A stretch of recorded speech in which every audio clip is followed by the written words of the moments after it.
ଜାଗାରେ ହେଇଛି ମାରି ହେଉନି ହାତ ମୁଳାଳ ମୂଳିଆ ବଥ ଏମିତି ଜାଗାରେ ହେଇଛି। ଜୟ ଜଗନ୍ନାଥ ଜୟ ଜଗନ୍ନାଥ।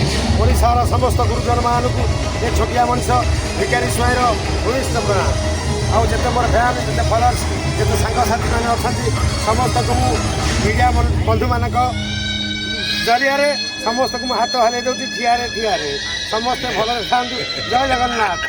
ଭାଇ ଆମେ ଦେଖିଛୁ କି ବିଭିନ୍ନ ସମୟରେ ଆପଣଙ୍କର ବିଭିନ୍ନ ଡାଇଲଗକୁ ଲୋକ ପସନ୍ଦ କରନ୍ତି।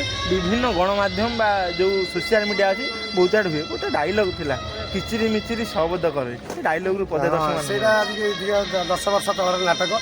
ଏଇ ଶିବାନୀ ଗଣନାଟ୍ୟ ନାଟକ ଥିଲା ହେ ଈଶ୍ୱର ନମସ୍କାର।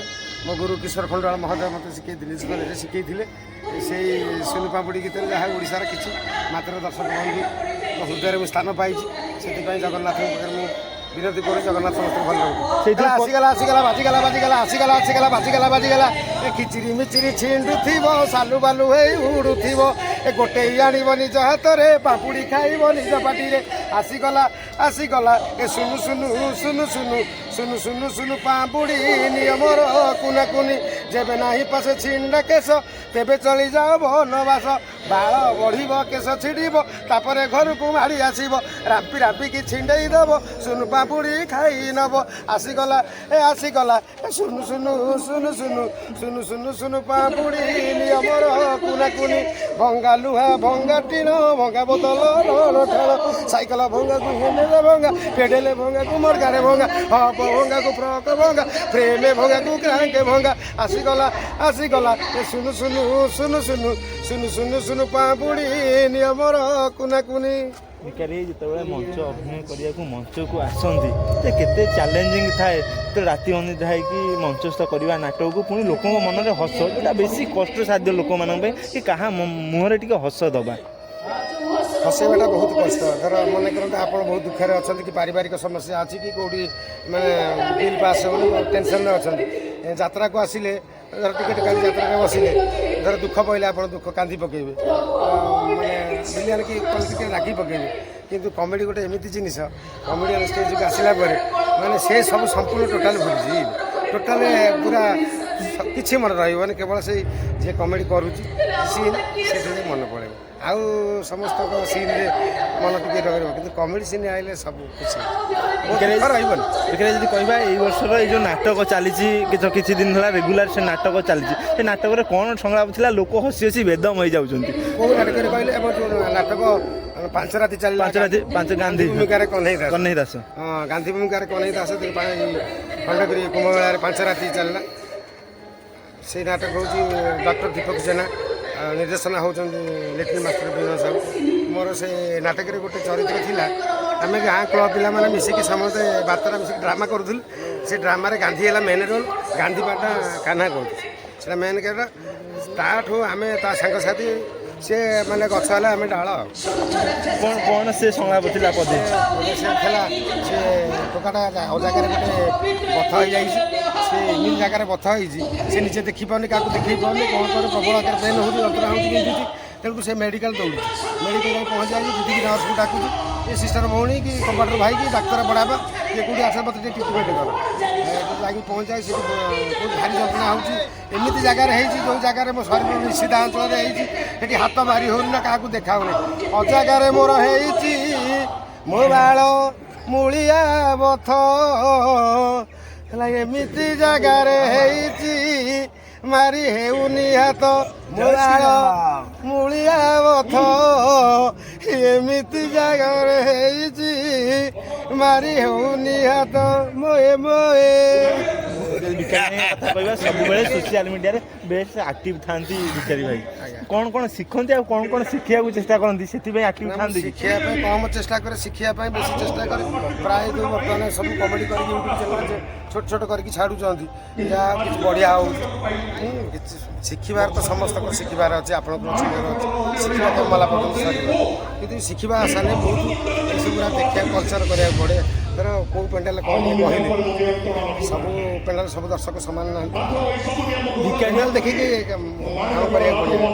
ଆମେ ସମସ୍ତ ଯାତ୍ରାପାଟି ବୁଲୁଣି ଖଣ୍ଡଗିରି ମେଳାରେ ଭିକାରୀ ଭାଇଙ୍କୁ ଲୋକ ଅଛନ୍ତି, ଭିକାରୀ ଭାଇଙ୍କୁ କପି କରୁଛନ୍ତି ବି, ସେ ମୁହଁରେ ବି ମାନୁଛନ୍ତି, ସେ କମେଡ଼ିଆନ୍ ବଡ଼ ଯାତ୍ରାପାଟିର କମେଡ଼ିଆନ୍, ସେ ମାନୁଛନ୍ତି ମୁଁ ଭିକାରୀ ଭାଇକି କପି କରୁଛି, ମୁଁ ଶୁଣୁଛି, ଆମେ ମାନେ ଶୁଣୁଛୁ, ଆପଣ ବି ଶୁଣୁଛନ୍ତି, ଆପଣ ବି ଶୁଣୁଛନ୍ତି।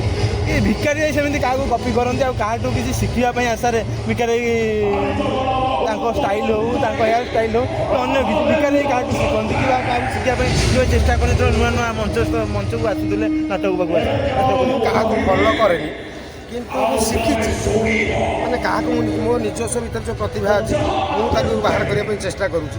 ଧର ମୁଁ କେଉଁ ଟାଇପ୍ର କହିଲି ଲୋକ ଗ୍ରହଣ କଲେ, ଧର ଏଇ ପେଣ୍ଡାଲରେ ଏଇ ଟାଇପ୍ର କହିଲି କିଛି ଲୋକ ଗ୍ରହଣ କଲେ, ଆର ପେଣ୍ଡାଲ ଆଉ ଗୋଟେ ପ୍ରକାର ଷ୍ଟାଇଲ୍ର କହିବି, ସେଠି କେମିତି ଗ୍ରହଣ କରେ, ଏଇସବୁ କଲଚର୍ କରି ସବୁ ପେଣ୍ଡାଲରେ ସମାନ ଗୁଟଅପ୍ କରି ଗଲେ ପେଣ୍ଡାଲ ଦେଖିକି ଗୁଟଅପ୍ କରିବେ। ସମ୍ବଲପୁର ଆଡ଼େ ସେ ଟିକେ ଲୋକାଲ୍ ଲାଙ୍ଗୁଏଜ୍ କରିବାକୁ ପଡ଼ିବ। ଏସବୁ ଯେଉଁ ଏରିଆକୁ ଯାଇଛନ୍ତି ସେଥିରୁ ପଦେ ଡାଇଲଗ୍ ସମ୍ବଲପୁର କଥା କହୁଛନ୍ତି, ସମ୍ବଲପୁରରେ ଟିକେ ପଦେ ଏ ବୁଆ ଗୋ କେନ୍ତା ହେଇଯିବ ବୁଆ ଇଏ ଟୁକେଲଟା ଓ ତାଙ୍କର ଛୋଟ ଛୋଟ କଥା ଅଛି, ସେ ସିନ୍ ମାଧ୍ୟମରେ କହିଲେ ଲୋକ ଅଛି, ତ ମିଡ଼ିଆ ଆଗରେ କହିଲେ କମେଡ଼ି ଛଡ଼ା ଆଜ୍ଞା କମେଡ଼ି ଛଡ଼ା ଅଲଗା କିଛି ଆଜି ପର୍ଯ୍ୟନ୍ତ କିଛି କରିନି, ଖାଲି କମେଡ଼ି ଚାନ୍ସ ବି ପାଇନି, ଅପେକ୍ଷା କରିଛି ଅଲଗା ଚରିତ୍ର ପାଇଁ। ବହୁତ ଆଶା ଅଛି କିନ୍ତୁ ପଢ଼ିନି ଏପର୍ଯ୍ୟନ୍ତ, ଦୀର୍ଘ 22 ବର୍ଷର ଯାତ୍ରା ଭିତରେ କେବେ ପଢ଼ିନି। ଆପଣ ଚୁଟି କଟା ସବୁ କମେଡ଼ିଆନକୁ ଟିକେ ନିଆରା ସମସ୍ତେ ନିଆରା ଦେଖିବା ପାଇଁ ତ ସେଥିପାଇଁ ମୁଁ କାଟିଛି। ଖଣ୍ଡଗିରି କୋମଳା 10ଟା ପାର୍ଟି 12ଟା ପାର୍ଟି ଗଲାଣି, ଯାହାକୁ ଏମିତି ଗୋଟେ କିଛି କଲେ ଯେ ଲୋକ ଲୋଚନ ଶୀଘ୍ର ଆସିପାରିବେ, ଯାହା ବାଳ କଟାଟା ବଢ଼ି ଭିକାରୀ ଦେଖିକି ଅନେକ ଜଣ ବାଳ କଟାଟାକୁ ଫଲୋ କରୁଛନ୍ତି, ବାଳ କଟାଟାକୁ ଭିକାରୀ ସେ ବାଳ କଟାକୁ ନେଇ କ'ଣ କହିବେ, ବିଭିନ୍ନ ସମୟରେ ବାଳ ଉପରେ ବି ଗୀତ ଅଛି, ବାଳ ଉପରେ ବହୁତ କବିତା କଥା ଭିକାରୀ ଭାଇ କହିଛନ୍ତି, ମୁଁ ପର୍ସନାଲି ଶୁଣିଛି ସୋସିଆଲ ମିଡ଼ିଆରେ। ଆଜ୍ଞା କ'ଣ ହେଲା ଭିକାରୀ ଭାଇ କହିବା ବାଳ କାଟିବା କଥାରୁ ମନେ ପଡ଼ିଲା, ବାଳରେ ବହୁତ ପ୍ରକାର ଗୀତ ରହିଛି, ସେ ଗୀତରୁ ବାଳ ଭିତରେ କେଉଁ ଗୀତ ଭଲ ଲାଗେ ଯେ ଭିକାରୀ ଭାଇ ମନରେ ଗୁଣୁଗୁଣୁ ହୁଅନ୍ତି? ତ ଚାଲିଛି ଆଉ ମନେ ନାହିଁ, ବହୁତ ଦିନର କଥା, ସେଟା ଯେଉଁ ନୂଆ ନୂଆ ଡାଇଲଗ୍ ଅଛି ନୂଆ ଡାଇଲଗ୍ କାଟିବାଟା ଏଇଟା ହେଉଛି ଗୋଟେ ମୋର ସକ୍, ମାନେ ମୋର ଏମିତି ଫ୍ୟାନ୍ ଅଛନ୍ତି କଟକରେ ଅଛନ୍ତି, ଟାଙ୍ଗିରେ ଅଛନ୍ତି, ମଣ୍ଟୁ ବୋଲି ଗୋଟେ ପିଲାଟେ ଅଛି ଟାଙ୍ଗିରେ ଭଗତପୁରରେ, ମୁଁ ଯେତେବେଳେ ଆସିକି ସେ କହିଲା ଭାଇ ନା ମୁଁ ଗୋଟେ ଷ୍ଟାଇଲ୍ କରିବି, ଆମେ ସେ ଷ୍ଟାଇଲ୍ କରି ଖଣ୍ଡଗିରି ଯିବେ, ବହୁତ ବାଧ୍ୟ କଲା, ବାଧ୍ୟ ହେଇକି ରହିଲି, ସେ ଚୁଟି କାଟିଲା ଟିକେ ନାଲି କରିଦେଲା,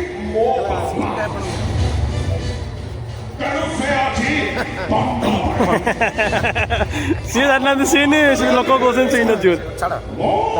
ବିଭିନ୍ନ ସମୟରେ ଆପଣ ଯାତ୍ରା କରନ୍ତି ରାତି ଅନୁଯାୟୀ, ତ ନୂଆ ନୂଆ ଯାତ୍ରାକୁ ଆସିଥିଲେ ସେବେଳେ କେଉଁ ଡାଇଲଗ୍ ଭିକାରୀ ଭାଇଙ୍କୁ ପରିଚୟ ଦେଇଥିଲା ଯାତ୍ରାପାଟିରେ, ଯାହାକୁ ଲୋକମାନେ ଚିହ୍ନିଥିଲେ ସେ ସମୟରେ? ମୁଁ କହିଲି ପ୍ରଥମ ବୋଲିଥିଲି ନା, ଏଇ ଯେଉଁ ମୁଁ ତ ତା ପୂର୍ବରୁ ଯାତ୍ରା ତିରଙ୍ଗା ପଞ୍ଚସଖା ସବୁ ଥିଲି, ଲୋକଲୋଚନକୁ ଆସିନଥିଲି, ସେତେବେଳେ ମୁଁ ଛୋଟ ଥିଲି, ଯେବେଠୁ ମୁଁ ଯାତ୍ରା ମଉଡ଼ମଣି ଶିବାନୀ ଗଣ୍ଡାଟେ ପାଦ ଦେଲି, ତାପରେ ଯାତ୍ରା ଏଇ ଶିବାନୀ ପାଟି ନାଟକ ପଡ଼ିଥିଲା ହେଇ ଈଶ୍ୱର ନମସ୍କାର, ସୁନୁ ପାମ୍ପୁଡ଼ି ଗୀତରେ ଲୋକ କିଛି କିଛି ଜାଣିଲେ, ମୋତେ ଲୋକ କୁହନ୍ତି ଭାଇ ତମ ସୁନୁ ପାମ୍ପୁଡ଼ି ଗୀତ ଶୁଣିଲା ବେଳକୁ ଯାହା ମୋ ପୁଅ ଆଜି ବାଲ ବଦଳି ସୁନୁ ପାମ୍ପୁଡ଼ି। ଭାଇ ଯଦି କହିବା ଦୀର୍ଘ ଦିନ ଧରି ପୁରା 5 ଦିନ ଧରି ଗୋଟେ ଯାତ୍ରା ଚାଲିଲା, ଆଜି ଗୋଟେ ଯାତ୍ରା ଚାଲିଛି, ଆଜି ଗୋଟେ ନାଟକ ଚାଲିଛି, ଯେଉଁ ନାଟକରେ ଆପଣଙ୍କର ବେଶ ଭଲ ଚରିତ୍ର ରହିଛି, ସେ ଚରିତ୍ର ବିଷୟରେ ଟିକେ କହିବେ, ଦର୍ଶକମାନେ ଜାଣିବାକୁ ଚାହିଁବେ। ଆଜି ନାଟକ ହେଉଛି ଅଲିଅଳି ରାଜଜମା, ନାଟ୍ୟକାର ମହୋଦୟ ହେଲେ ଅରୁଣ ନାୟକ, ନିର୍ଦ୍ଦେଶନା ମହେଶ ହାଜରା ସାର୍।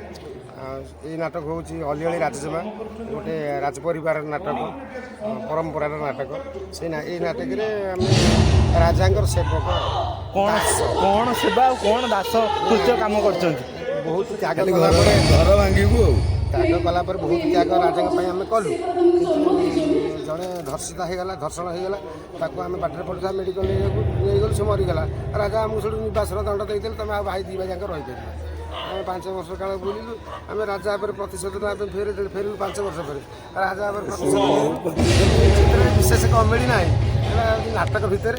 ଆଉ କହିବାକୁ ଗଲେ ଆମେ 2 ଭାଇ ଯାକ ପ୍ରଚନ ନା, ମୁଁ ହେଉଛି ବିଲିଆନ। ଚରିତ୍ର କ'ଣ, ଚରିତ୍ରରୁ ପଦେ ସଂଳାପ ଯାହା ବି ମନେ ରଖିବ। ବାପ ଭାଇ କି ବର୍ଷା